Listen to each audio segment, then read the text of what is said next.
Bwana, mambo vipi mwana michezo popote pale ambapo ulipo, ni kukumbushe sana tu, kama bado hujabonyeza maneno ambayo yameandikwa subscribe yaliyopo hapo chini video yako, una nafasi kubwa kabisa ya kuweza kufanya hivi sasa, ili usipitwe na zile update, lakini pia na zile taarifa mbalimbali za kimichezo bwana. Kumbuka kwamba tupo katika dirisha la usajili na zipo taarifa nyingi kweli kweli tunazo kuhakikisha kwamba tunakupasha. Sasa ungana na wanafamilia wenzako ili usipitwe na zile update, lakini pia na zile taarifa mbalimbali za usajili.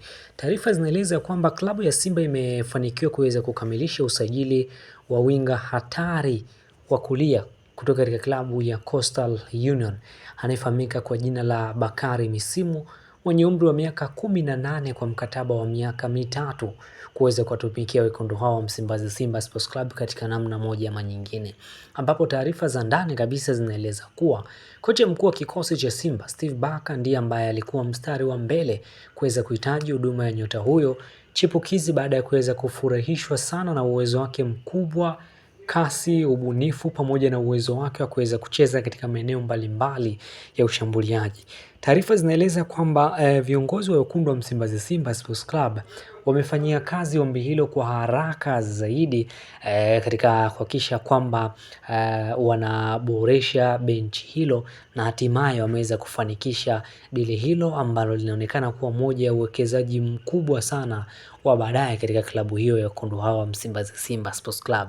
Bakari Misimu ni mmoja wa vipaji vinavyopewa nafasi kubwa katika soka la Tanzania kwa sasa. Nyota huyo ambaye amecheza nafasi ya winga wa kulia, lakini pia ana uwezo wa kuweza kucheza nafasi ya winga wa kushoto, lakini pia ana uwezo mkubwa sana wa kuweza kucheza kama kiungo mshambuliaji.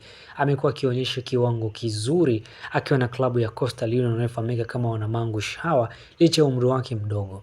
Takwimu zake zinaonyesha kuwa tayari amewahi kuweza kuzitumikia timu za vijana za Tanzania pamoja na kuweza kupata nafasi ya kuweza kucheza katika kikosi cha timu ya taifa ya Tanzania cha wakubwa, ninazungumzia Taifa Stars, katika namna moja ama nyingine, ambapo usajili wake unaonekana kuwa sehemu ya mpango wa Simba wa kujenga kikosi chenye mchanganyiko wa nyota wenye uzoefu na vijana wenye vipaji vikubwa watakaweza kulitumikia taifa katika miaka mingi ijayo.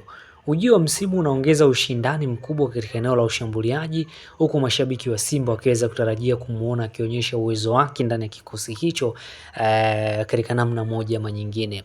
Taarifa zinaeleza kwamba viongozi hao wako na harakati za kuhakikisha kwamba baadhi ya wachezaji wanaweza kuwatoa kwa mkopo ili kuweza kuupisha damu mpya kuweza kujiunga katika kikosi hicho. Bakari Misimu ni miongoni mwa nyota ambaye tayari wekundu hao wa Msimbazi, Simba Sports Club, wamekwisha kuweza kukamilisha usajili wake. Ikumbuke kwamba Simba na Coastal Union wamekuwa wakifanya biashara.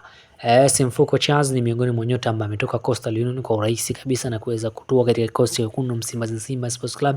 Hivyo historia na rekodi zinaonyesha kwamba Simba na Coastal Union katika kuhakikisha kwamba wanafanya biashara ya wachezaji wamekuwa wakifanya kwa mara kadhaa na mara nyingi zaidi, kitu ambacho kinawapa uhakika zaidi wekundu hao Msimbazi, Simba Sports Club kuweza kumpata kiulaini kabisa.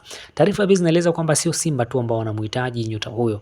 Vipo vilabu pia mbalimbali ambavyo vinacheza katika ligi kuu Tanzania bara navyo pia vinahitaji saini ya nyota huyo katika namna moja ama nyingine. Mimi nikushukuru sana wewe mtazamaji ambaye tayari umekwisha tu kuyabonyeza maneno ambayo yameandikwa subscribe yaliyopo hapo chini video yako. Nikukumbushe tu kama bado hujafanya hivyo, unayo nafasi kubwa kabisa ya kuweza kufanya hivyo hivi sasa. Kumbuka kwamba ukibonyeza maneno ambayo yameandikwa subscribe yaliyopo hapo chini video yako, basi utaweza kuwa wa kwanza kwa unazipata zile update, lakini pia na zile taarifa mbalimbali hususan za kimichezo, na siku nyingine ni kutokea hapa hapa ndani ya Mashambo Media pamoja na Mashambo Digital.